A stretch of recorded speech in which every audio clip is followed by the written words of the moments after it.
Hello everyone, good evening and welcome to the 7th session of Karwaan Online History Festival Season 2. I am Ishan and today I am joined by a renowned author, Roshen Dalal ma'am, all the way from Dehradun. Roshen Dalal was born in Mussoorie and lived in various places in India, including Dehradun, Hyderabad, Mumbai and Delhi, before settling in Dehradun where she now resides. Roshan Dalal has an MA and PhD in Ancient Indian History from Jawaharlal Nehru University. She has taught at both school and university and has been involved in research in the fields of history, religion and philosophy, and education. She is the author of the best-selling two-volume Puffin History of India, the Puffin History of the Word, also in two volumes, The Religions of India, a concise guide to nine major faiths, Hinduism, an alphabetical guide, the Vedas, an introduction to Hinduism sacred texts, India at 70, Snapshots since independence, the compact history of the word, and the 108 Upanishads, along with one novel. Apart from books, she has written numerous articles and book reviews. After working for many years as an editor, she is now a full-time writer. Her latest work is a book on Jiddu Krishnamurti, which is set to be released on June 25th, 2020. So it's an honor to have Roshan Dalal ma'am among us today for a lecture on the Vedas. Over to you, ma'am. Well, thank you, Ishan, and thank you for inviting me here. And good evening to everyone. So I hope you can hear me and the the connection is all right.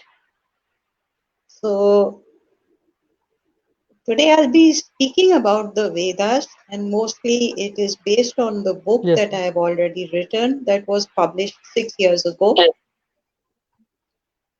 So the Vedas, it's a term which is used very loosely.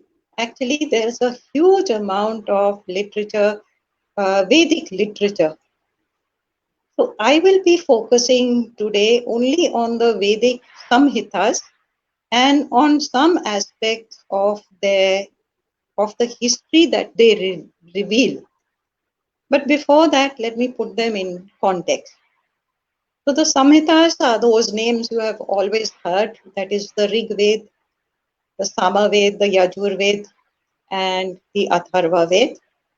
But these form only a small part of a huge amount of Vedic literature.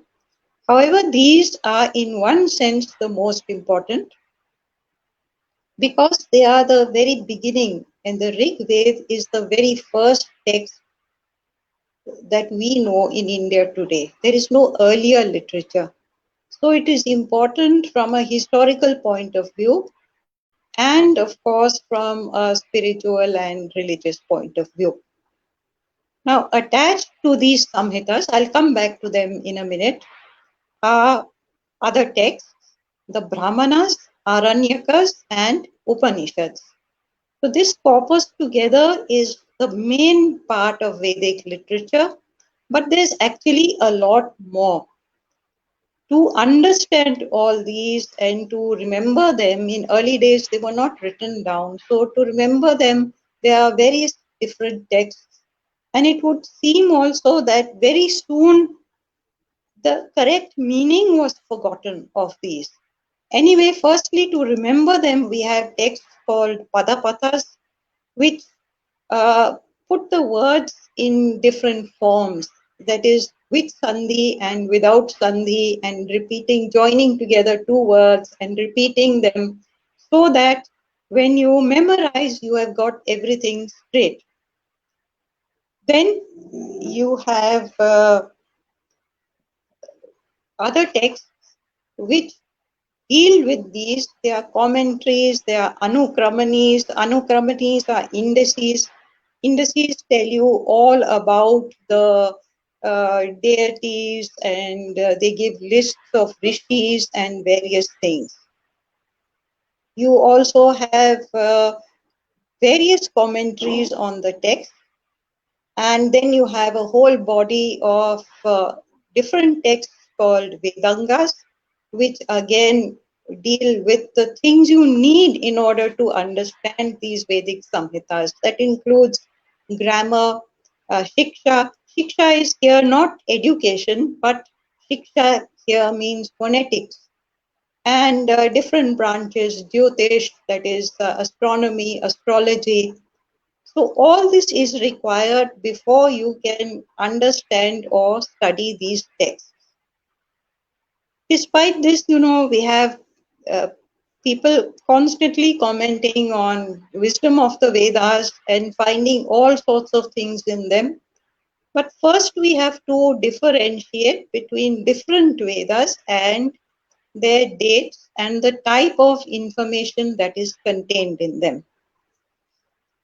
I'm sure those who are a little familiar with these texts or those who are involved in history would know that two of the most controversial aspects are the homeland of the Rig Vedic people and the date of the Rig Veda. So let me come back now to the Rig Veda and the other Vedas with a little background to them before going into some aspects of their history. Let's say first that there are different ways of looking at the Vedic Samhitas, and in fact, all of them. One is a spiritual way. Now, the spiritual way is very difficult because by and large, it may be that the real meaning of the text have been forgotten.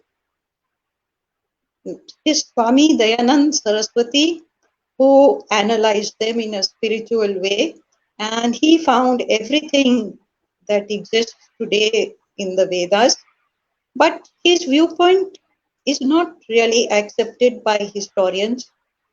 And even Sri Aurobindo, who also looked at it from a spiritual viewpoint, felt that this was going too far, and beyond a point, you just did not know what they contained. He did say that the very mundane interpretation provided by many Western scholars or modern scholars was not correct, and that there must be some great truths revealed in the Rig Veda. But apart from a few instances, even he was not able to point them out. So as we find it today, the Rig Veda has 1028 suktas or hymns. Sukta means something that is well said or a verse of praise. And 10,552 riks or verses. And these are divided into 10 mandals. And there are different people who have listened to and then written down these hymns, these suktas. Why do we say listen to? Because these books are called Shruti. Shruti, that is something that is heard or revealed.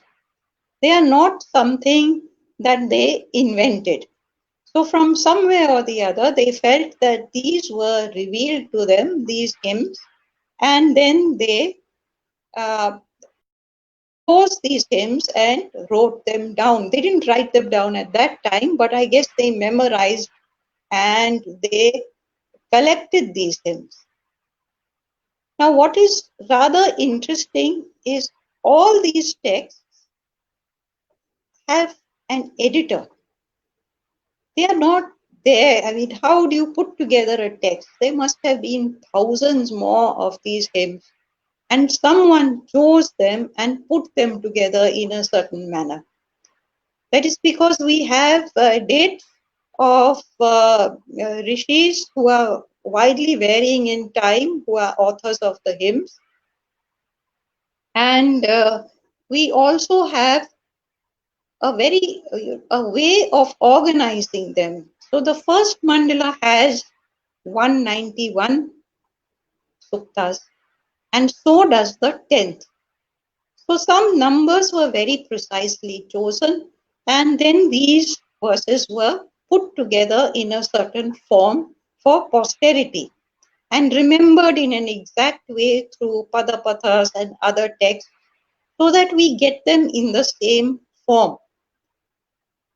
But who was this person or people who did this? Of course, the traditional one is Ved Vyas, who arranged the Vedas, the Mahabharata, the Purans, and everything else. But if you go to the Purans, you will see that Ved Vyas is actually a title. It's not a single person. There are many Ved Vyasas who are incarnations of either Vishnu or Shiva. This is the stories in the Purans. So getting back to the Rig Veda, they contain verses in praise of deities. At the same time, they have a lot of socio-economic information. They have accounts of battles, wars, and they tell us something about the food, the economy, cattle, horses. The main deities are Indra, Agni, Soma. Then there are many more. There are Ashwins, there are Maruts, there are many more which you can read about. And the hymns are composed by both gods, kings, rishis, and by rishikas. Very few rishikas, very few women actually. Uh, Based on varying accounts, there are between 15 and 25 or so, whereas there are 400 rishis who are composers of the hymns. So the Rig Veda is absolutely the earliest text we have, and many questions are raised that what is its date, who are the people who composed it, and where did they come from? Now, we may not be able to go into all this in depth, but I will just look at the three other Vedic Samhitas briefly and then get back to some theories on who they were and where they came from and how we could possibly date them, date the text or the people. So after the Rig Veda, you have the Yajur Veda, which is a rather different text. It is created mainly for the performance of rituals. Perhaps it was not very fixed in the Rig Vedic times, but very soon the Vedas were used primarily in rituals, that is, sacrifices to get what you want. The king would perform them for his glory, and an individual could perform them for wealth, for prosperity, for children, and for many other things. So we have the Yajur Veda, which tells us more about the prayers and all to be used in these rituals. Then the Samaved, which is again a different text, but very important in ritual. It uses the verses mostly from the Rig Veda, but in a different way. It takes a single verse, a single line, and it modifies it so that it can be chanted. And it puts together single lines from different verses. And these are all then used in that elaborate ritual. Attached to the Samaved, there are other books which are ganas, that is song books that exactly tell you what notes to use, how to chant it, and very many different ways of doing it. So a single hymn can have 5, 10 different ways of reciting it. Then we come to the Atharvaveda, the fourth Veda, which is an extremely different sort of text because it is very varied in its content. It does have praises to the same deities, but it is also got philosophical stuff, and at the same time, it has a lot on diseases. So I think before we end today, since we are in the midst of all these diseases, I would read out one or two of their hymns. It deals with, apart from these prayers and praises and philosophical and various things, it deals with describing diseases as well as providing remedies for them. So there are a huge number of herbs and ways of using them which are described in the Atharva Veda. And anyone interested will find a lot more in my book. Now the Rig Veda and all these When we come to the Brahmanas, which are the next part of the Vedic Samhitas, they are attached to the Vedic Samhitas, they again go into the ritual in more detail. They tell you more and more details on how the ritual should be conducted. But then we come to the Aranyakas, and the Aranyakas are a different set of texts. They step back from ritual and they start dealing with some philosophical aspects and some specific rituals which are conducted in a different way outside the town area, and also certain things which are a little more philosophical, the symbolism. When we come to the Upanishads, which are the last part of the true collection of Vedic literature, we find something entirely different. So this is why Sri Aurobindo says that what was concealed to us in the Vedic Samhitas is revealed to us in the Upanishads. He believes that it was already there in the Vedic Samhitas, but we can't understand it today. But now it is clearly put forward in the Upanishads. The Upanishads deal only with philosophy, the concept of Brahman, or let's say mainly with philosophy, not only, and the concept of Brahman, that is the one underlying reality behind everything. So these form the philosophical part of the text. But I have a separate book on the Upanishads, so I won't be going into them here. I'm getting back to the Rig Veda and some aspects, or some of it, historical aspects. Now, as I said, you can look at the Rig Veda in a spiritual sense. You can look at it in a ritual sense as part of a huge corpus of ritual. Finally, there is one main priest for each of the four Samhitas. We have the Hotri for the Rig Veda, Udgatri for the Samaved, the Advaryu for the Yajurved, and the Brahman, not Brahman, but Brahman for the Atharvaveda. Now they all have assistants. So in the ritual, you have a huge corpus. When the ritual is finally, made into a formalized system, which wasn't there in the early days, you have 16 priests who, in a very complicated way, perform the ritual. One invokes the deity, there are certain chants, there are certain ways of calling out, and then the other priest comes in. So a total of 16 get into this complexity. And there are some details about all this also in the book, but today I've chosen to talk a little bit about the history. Now in the Rig Veda is written in Sanskrit. All these texts are written in Sanskrit. But this is not the classical Sanskrit of Panini. This is the earlier and different form of Sanskrit, and that is why there are so many different interpretations, because it is a language difficult to understand. For instance, what someone may interpret as a horse, another may interpret as knowledge. So there are so many depths, and one word can have 100 different meanings. So it's up to the translator, commentator to interpret them. We have a very crucial translator and interpreter was Sayana of the 14th century. And it is based on his work that many modern translators have translated these texts, which spiritual people reject these translations, but as historians, we accept them by and large. So when we look at this Rig Veda, the first thing that comes to mind is, who were these people?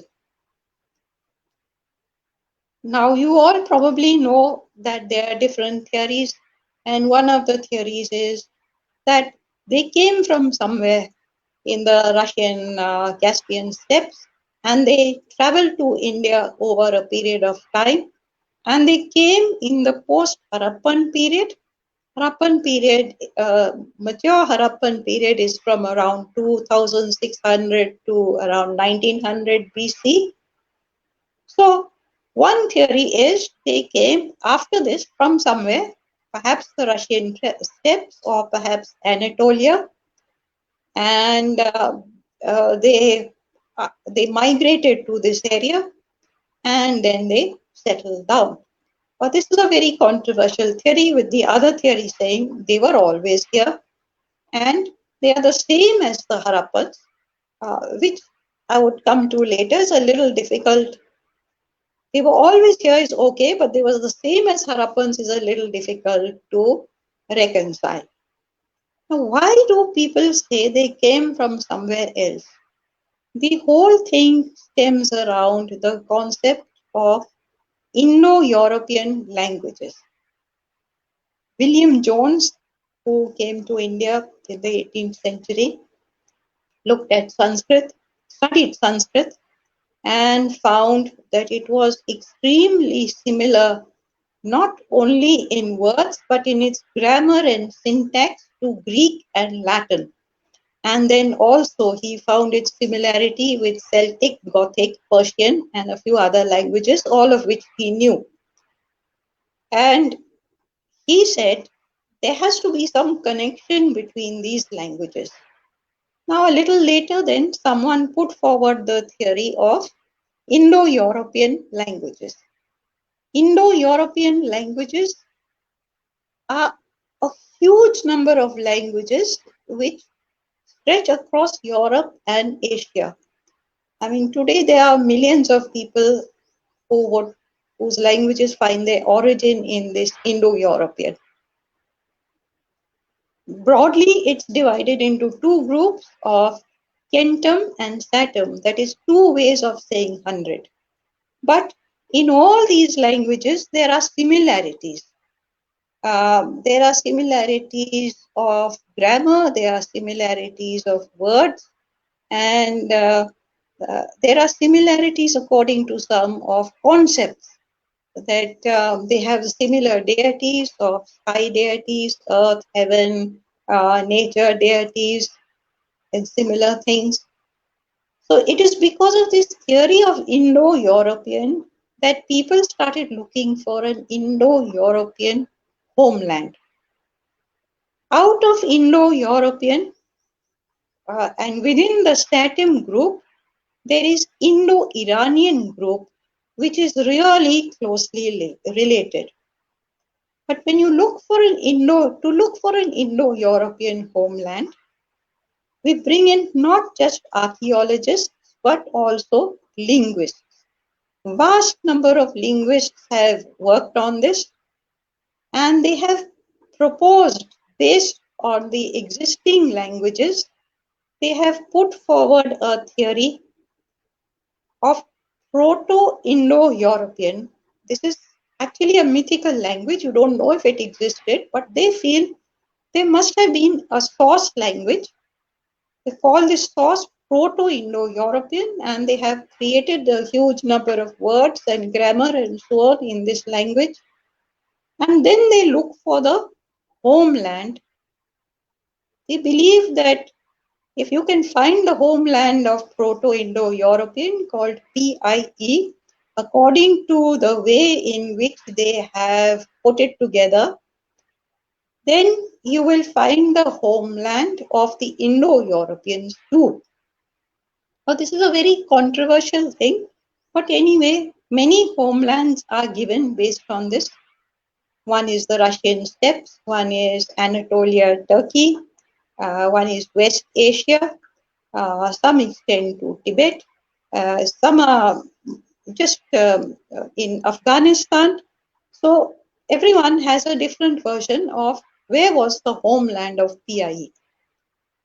Now, it's also linked to the date of these texts, because the earliest date anyone is giving pre-PIE is 7000 BC, and generally they are putting it between 5000 to 3000 BC, that is the Bronze Age. So we are getting very limited in the date, whereby in the dating of the Vedas through these theories of Indo-European. So this theory states that these people traveled across Europe, replaced all the existing languages, either just like that or through farming, Initially, it was through invasion, then later on, the theory was through migration or through farming. One branch split off, consisting of Indian and Iranian languages. This is North Indian, not South Indian in any way. All the languages which evolve and develop from Sanskrit, meaning all the North Indian regional languages are part of it. Anyway, one branch of Indo-Iranian split. They too had a homeland somewhere in the Russian steppes. One particular culture, the Andronovo culture, has very often been identified with it. And then they moved through Iran, Afghanistan, and into India. Now, whether you follow or believe these theories they are just theories. So before we get go into a very different analysis of language, we'll look at this Indo-Iranian connect. Now, here we have, I'm sure all of you know, that the gods in the Rig Veda, in the other Vedas, are known as Devas, and that Asuras in later literature are known as demons, but in the Rig Veda, they are not yet demons. They are actually divine beings, and many gods also have the title.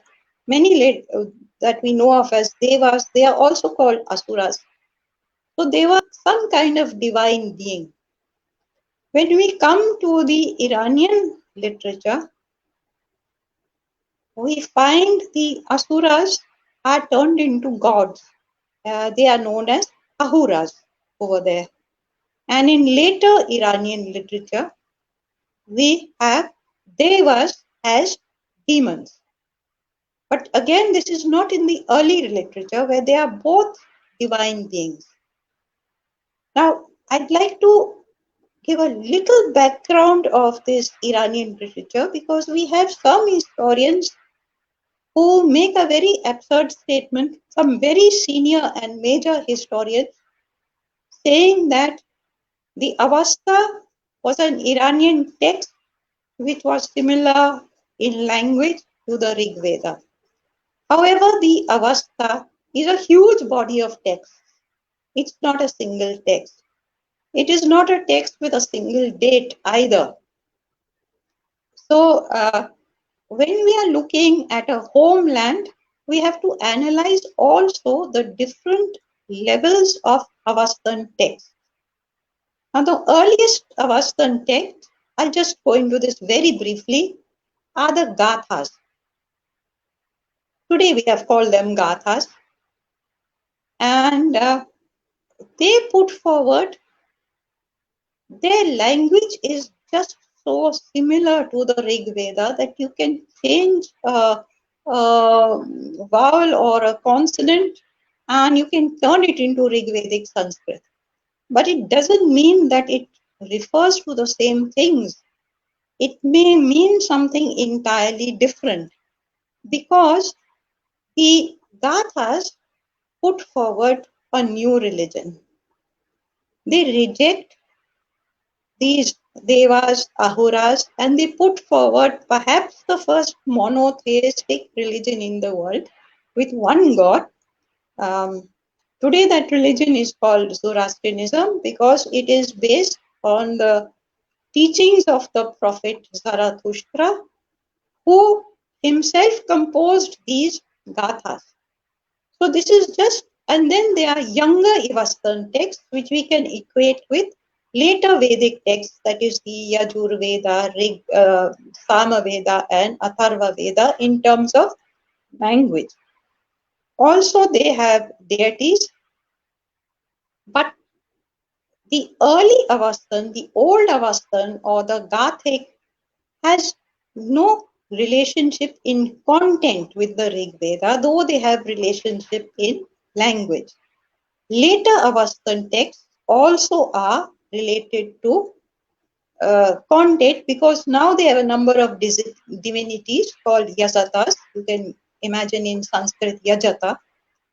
So there are a lot of similarities. So when you search for a homeland, if you are searching for it outside of India, you have to look also at this Iranian material in great depth.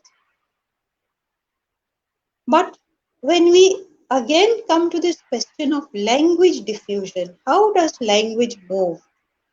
Max Muller initially talked about race, but later he said these Indo-Europeans are not have nothing to do with race, but they have something to do with language.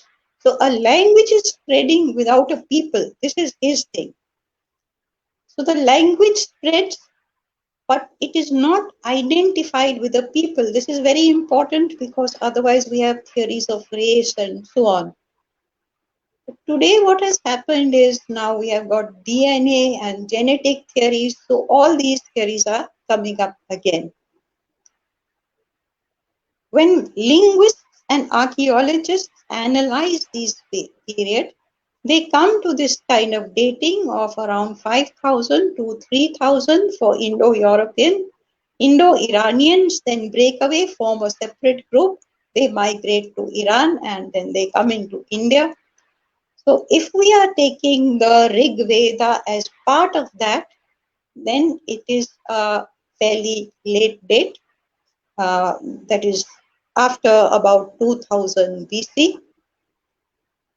But then we have to see what culture, what archaeological culture does it align with. And again, I cannot really go into it here, but many people say it, therefore, because of its date, it must be the same, it must be earlier, it must be the same as the Harappan culture, which lived in the same area.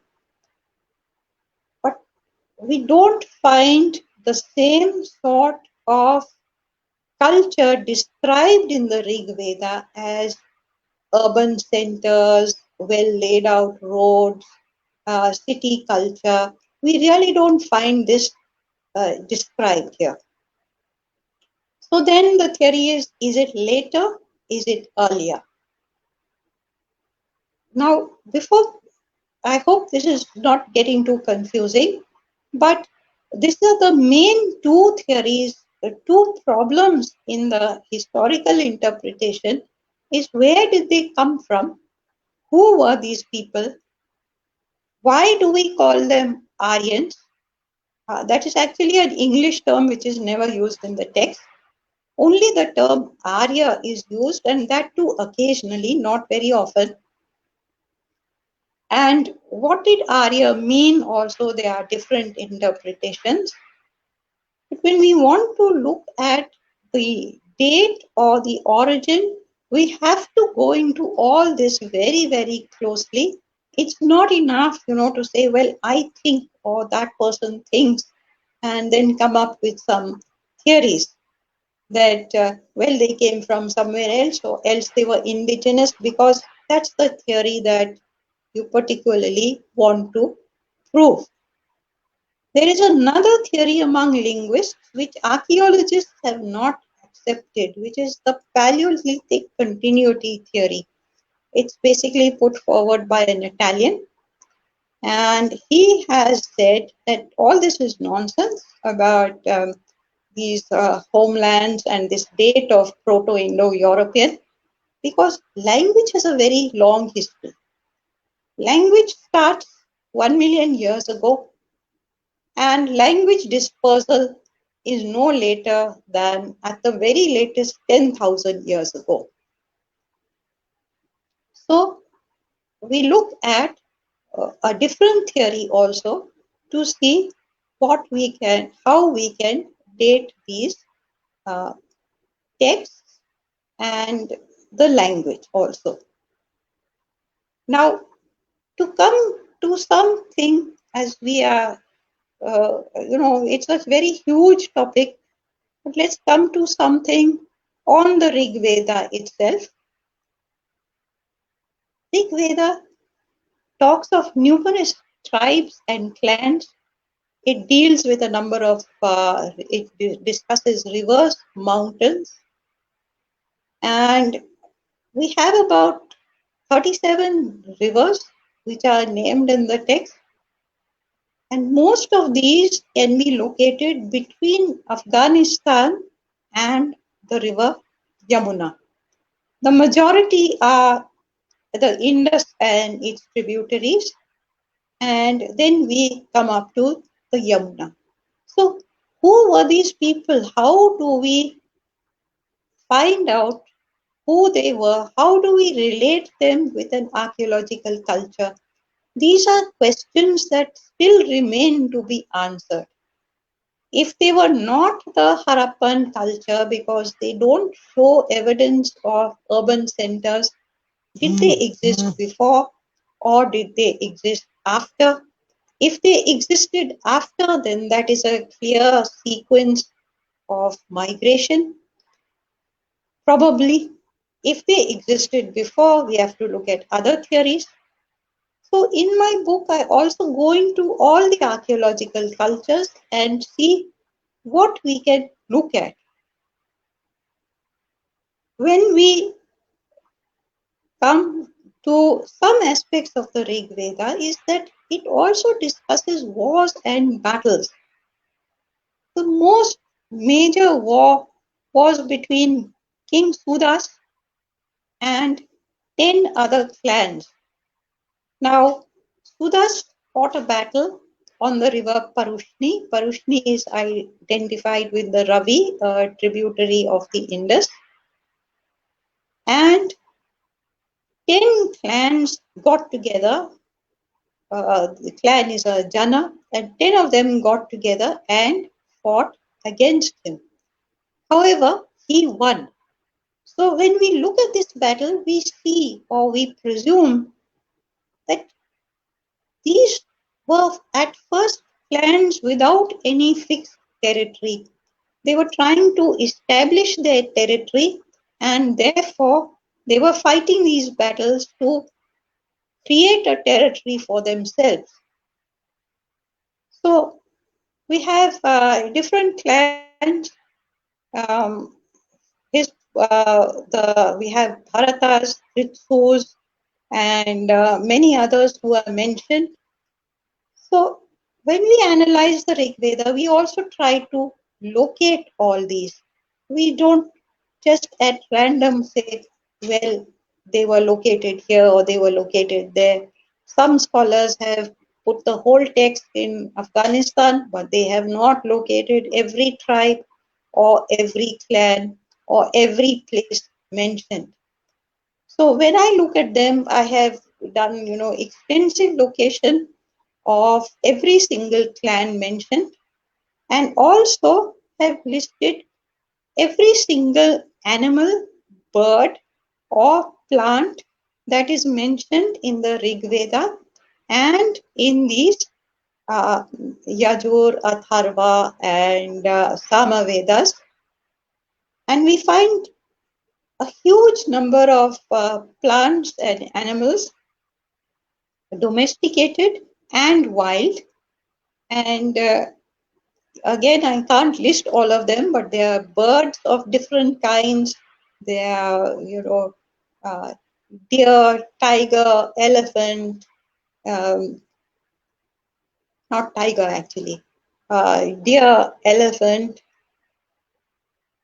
mongoose, jackals, snakes of different kinds, birds of various kinds, herbal and other plants, and all these can be identified. Most of these can be identified and located more or less in this region west of the Yamuna. It coordinates with that.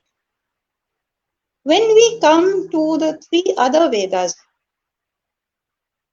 Sama, Yajur, and Atharva, their location is clearly to the east of the Yamuna. So we have a different group of people and we have to identify with a different set of archaeological cultures. The culture which most often the Rig Veda is identified with is something called greyware, and that is in a post-Harappan context, though of course, it may not be correct. And then when we come to the later Vedas, we have several different archaeological cultures in the region east of the Doab, including late Harappan and copper hoard cultures and ochre color pottery cultures. Copper hoards are so called because there are a lot of copper implements very often buried in hoards. And ochre color is a particular type of pottery. You may wonder why everyone associates a culture with pottery, and one should not, but that is mostly how archaeologists do it. So we have these three coming into the crossing over the Yamuna and settling down in this region. So the main people now are Purus and Kurus and Bharatas and other groups who move in over here. So the Rig Veda, being the earliest, is different even in the people it refers to from this. Now, there are also these number of priests, rishis. We have Vishwamitras, we have the Vasishthas, and we have, they are already mentioned. So these, Vasistha was once the Purohit of Sudas, but then he deserted him. All these stories are also in this. So this is broadly the archaeological and historical context, which still needs a lot more research. So to make this a little lighter, to give you an idea of what exactly we have in this, in the Rig Veda, apart from hymns of praise to Indra, Indra being the god of war, also the god of water, the god of thunder, the god of rain, we have some very interesting dialogues. Then, of course, there are hymns to Agni, Soma, the Maruts, and everyone else, but there's some very interesting dialogues. So, I'd like to just tell you something which is not normally discussed. There is a dialogue between Yama and Yami. Yama and Yami, they are not yet the god of death, but Yama and Yami are twins, a boy and a girl. And in this dialogue, we find Yami approaches Yama and says that, we are born of the same, so let your soul and mine be knit together. As a loving husband, take your consort. Let's join together. But Yama says, nothing doing. This is against the scriptures. He says, there will come succeeding times when brothers and sisters will act as if unrelated. But not me, O fair one. Seek another husband and make your arm a pillow for your consort. Don't come near me. But Yami proposes. She says, come near, hold me in your close embrace. But Yama denies it and says, you will find somebody better than me. So here we have a very interesting concept of twins, a concept which exists in other cultures. In the Avastan texts, we have Yima and Yimak, and they do produce offspring from them. There are even in Jain texts where a series of offspring are produced from twins who are considered ideal. So we have some very interesting stories and very interesting concepts in these. Plus, we have all this about plants, agriculture, pastoralism.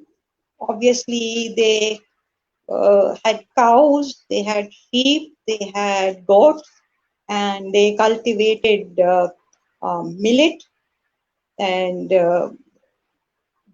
crops which are mentioned later rather in the Brihadaranyaka Upanishad. We have to analyze all this when we want to look at the Vedas and not just say they contain everything, they contain the wisdom of eternity, and that is not all that is in them. They contain a huge number of things which can tell us about our past or tell us about the past of the Northwest, which includes Afghanistan, Pakistan, and northwest of India today, that is the Rig Veda, and the three later Vedas tell us about the region to the east of the Yamuna, where these tribes such as Kurus, Privis, Tritsus, Kavashas, Kushikas, and others lived, Purus. So all this has to be very closely analyzed. And those who want to analyze it may go into my book where all this is clearly laid out. This is just a brief account of why it is very important to understand every single word in these texts in order to understand the history. Now, as we come to the Atharvaveda, as I said, it has many different aspects.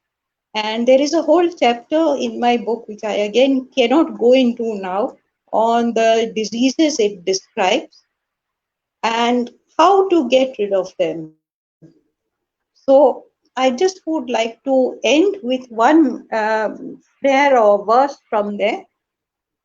Now, there is one disease which is called Yakshma. Now, Yakshma, we don't know what it is.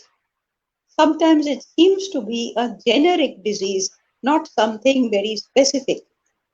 But the Atharva Veda has a prayer to get rid of it. So I will just read that out to you. And then if you have any particular questions, we can get into it.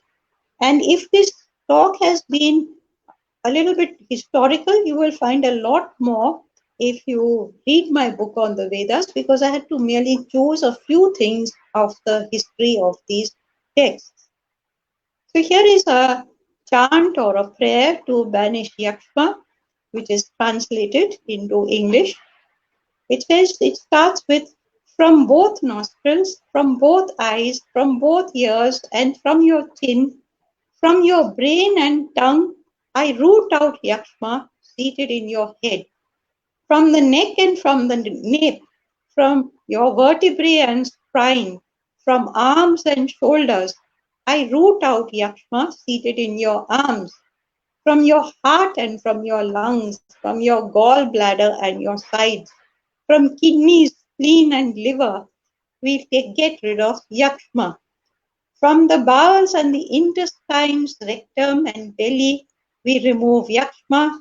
From your thighs, your knees, your heels, your feet, from your marrow, your bones, your hair, your hands, your fingers, your nails, with the exorcising spell of Yakshma, we drive it far away.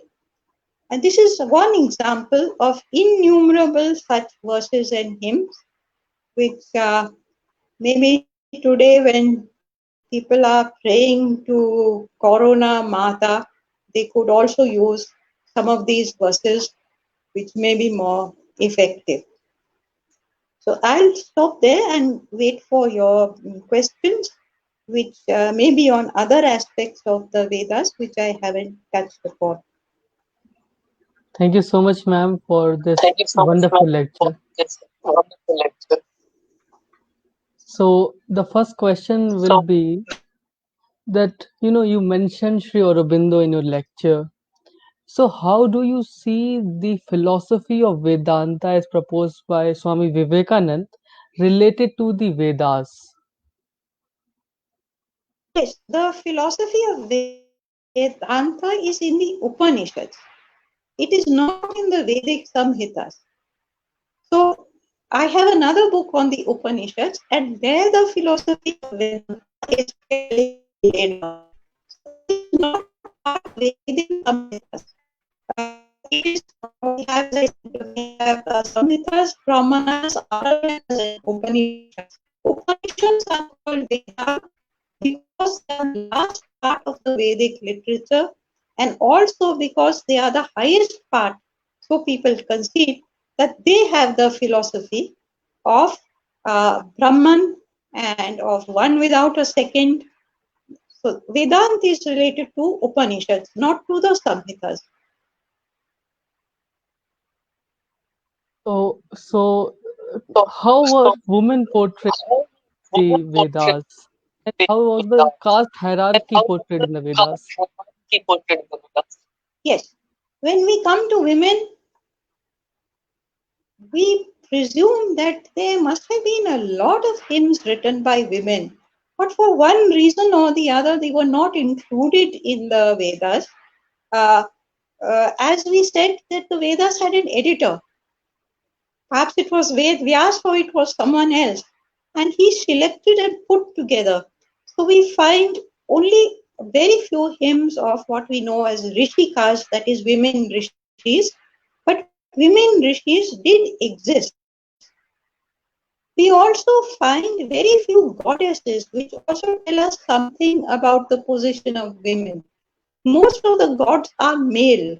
We have very few goddesses. There is Aditi and there is Usha. These are the two main goddesses. There is also Ratri, Aranyani, but they are marginal compared with the male gods. They don't have sort of verses that, for instance, Indra and Agni has, which could amount to hundreds. So in the Vedas, women were rishis. They compose verses. Later we tell us also about marriage, and marriage is also there. So later they tell us about marriage. We see I think there is a problem. I'm just trying to ask her.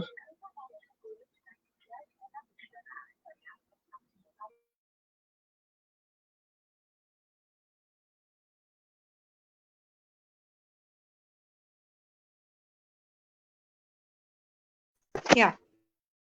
So there was no choice given to the women in whom they chose. They seem to have reached puberty before they selected or were given in marriage. Different types of marriage are mentioned in the later Vedic texts. In the Upanishads, which of course are not part of this study, but we have women who studied and questioned the rishis in the forest. But again, they are very few compared to the men. So overall, we would say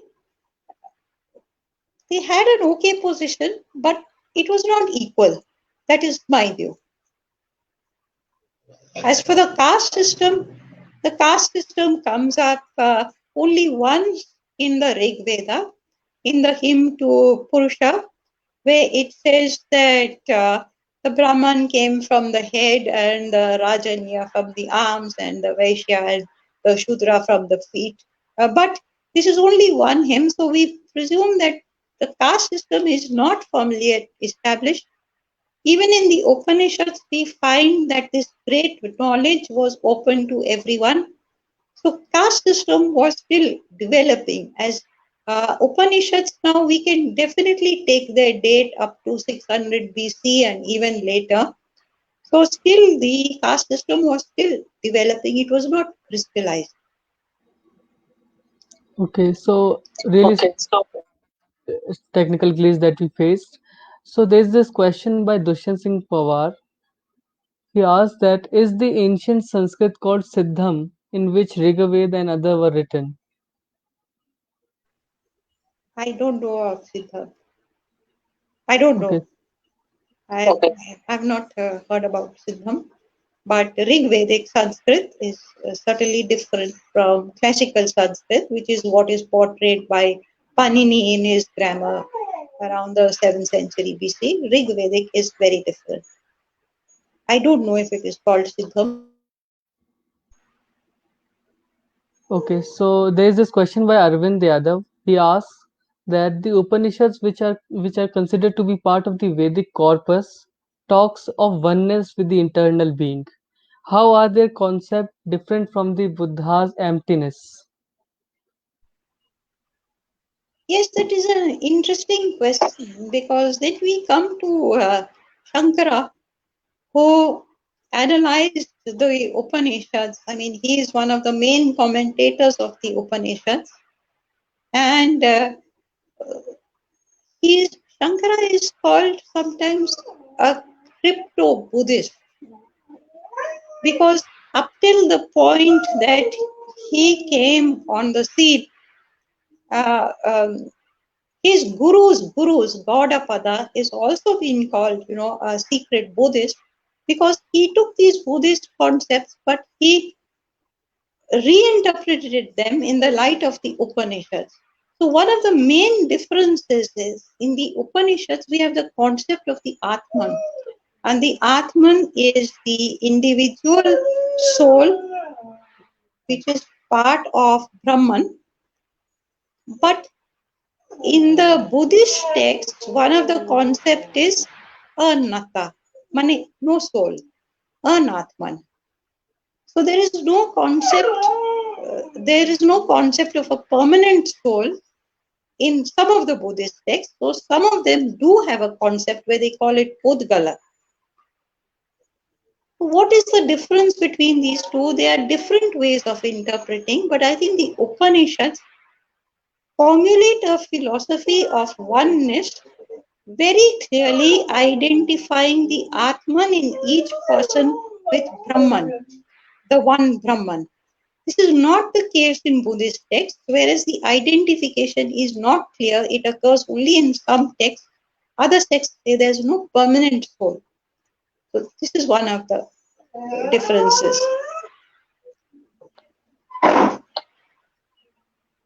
So, Somrita Majumdar asks, why do you think that the Asuras became the metaphor of heretics Buddhist and Jains in early medieval period?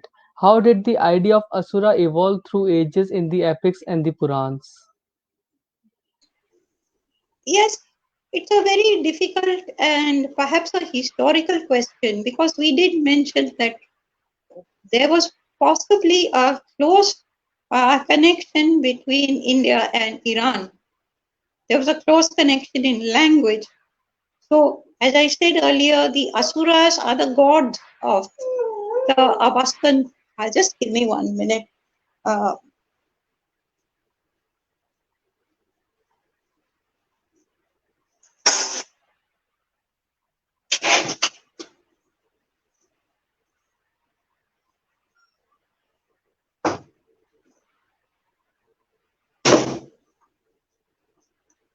Sorry about that. But so we have the Asuras. There might have been some early conflict, but anyway, gradually we have all these stories of conflicts between Devas and Asuras, and they gradually become demonic. But they are not entirely so. Even in the Mahabharata, you will find that it is the Asura Maya who built Yudhishthir's palace. So there are very mixed and confused accounts in the beginning. Later on, they are clearly demonic. So we can trace it through various historical stages. And someone like the Danielu, who analyzed the Asuras, among them Daityas and Danavas, he said they were rejected not because they were evil, but because they were feared. Their power was feared. It's because they were good that they were rejected. So there are many different views on this. But gradually, of course, today we use the term asura for something definitely anti-God.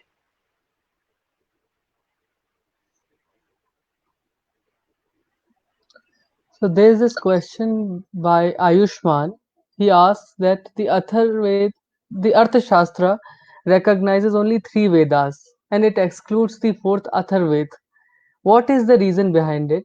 Was it not present in a coherent form at that time, or there was rejection of it due to some different reasons? Yes, the Atharvaveda, since it contains many different things, it contains spells and chants. I mean, it is the most wonderful text. If you want to know how to grow your hair long, you will find a spell and a charm over there. You want to get rid of your enemies, you will find it there. You want a love potion, you will find it there. So this was not the nature of the other Vedas. It had a number of differences. So some scholars feel that perhaps it has incorporated many local and tribal and indigenous customs and prayers, and at some point of time it was put together with the other Vedas, and definitely it was made part of the Vedic ritual. But still, some people, some did not, consider it in the same category as the other three Vedas. But it was made part of the same ritual. And even the Manusmriti says the Atharva Veda can be used, especially to kill your enemies. So it did get recognition, but not doesn't have the same sanctity very often as the other three. Okay, so Okay, so Ankita's question is, to what extent do you think the Vedas influenced society when they first came into being? Were they accepted by society in general, or did they belong to a small tribe or people? Yeah, well, we don't know because the Vedas are primarily a religious text. And if we have analyzed this text and analyzed this text to try to understand the life at that time, but one has to remember it is a single text. That too, it is a religious text. To use it to analyze entire culture is a bit much. But we have no other text of that early date. That is why we use it. Supposing today, we take some religious fellow's text. If we take some book of Jaggi Vasudev and we say, through this we'll understand the history of the whole of India. It is it cannot be done. We cannot know everything about that society from one text. We can only presume to try to understand whatever is possible from it. So you mentioned Jaggi Vasudev, and there's this question by Nasir. He asked that how do commentaries play a major role in the study of the Vedas? Yes, commentaries play a very major role, and particularly the early commentaries. There are many early commentaries, and it has been commented on by scholars, medieval people such as Madhava. And of course, I mentioned Sayana, he belonged to the 14th century. Without these commentaries, it's very difficult to understand. And even the Upanishads, we just cannot understand them today without those commentaries. That is because every word in Sanskrit has so many different meanings that interpretation is not possible unless you actually know what is the text talking about, and that only those rishis and scholars knew. So their commentaries are very, very important. uh, Today's commentators basically use the older ones, Yes, yes. except as we said, Swami Dayanand, he formulated something entirely different, but historically it's difficult to accept his formulations. Uh, So we'll take one last question for this session. This is a question by Anchit Jain, that Vedas do talk about several deities like Indra, Agni, Maruts, etc. But who is Purusha? Was there one supreme entity in Vedas above these deities? Was this supreme deity related to Brahman of Upanishad? yes, we don't really know, but Purusha could be the beginnings of the concept of Brahman. Later on, we find Purusha in the Samkhya philosophy, where again it is a little different from, but it has some relationship with Brahman. So the Rig Veda has also these concepts of what existed before, some philosophical concepts are there, and Purusha could be an early understanding of a single being. In many of the hymns, in fine, we find whoever they are referring to, but there is some underlying belief that there is one behind all these. There is something underlying that. This underlying nature, of course, is very clearly put forward in the Upanishads. And the Brihadaranyaka Upanishad has a very clear passage on this, where it says there were 333 gods, but in this way we reduce them to 33, then we reduce them to 3, then we reduce them to 1.5, and then to 1. So there is a very famous passage in that text. So Purusha, yes, it could be an early concept. He's said to have 1,000 eyes and 1,000 ways of looking, uh, maybe. And it is the same term is later used as a substitute for Brahman in certain texts. Yes. But Purusha also has different connotations in Samkhya philosophy. So thank you so much, ma'am, for your time and for this wonderful lecture, very engaging lecture. And we wish all the best to you for your upcoming book on 25th. We are really excited for the book. Well, I hope we have a e-release that I can tell you and you can join in. And I hope this talk was not too confusing, but if it is, please go to my book and you will find all the details over there. And those interested in the Upanishads, there's a separate book on the Upanishads and Brahman particularly. Yeah. So thank you so much, everyone who joined us live this evening. It was a wonderful session. Thank you.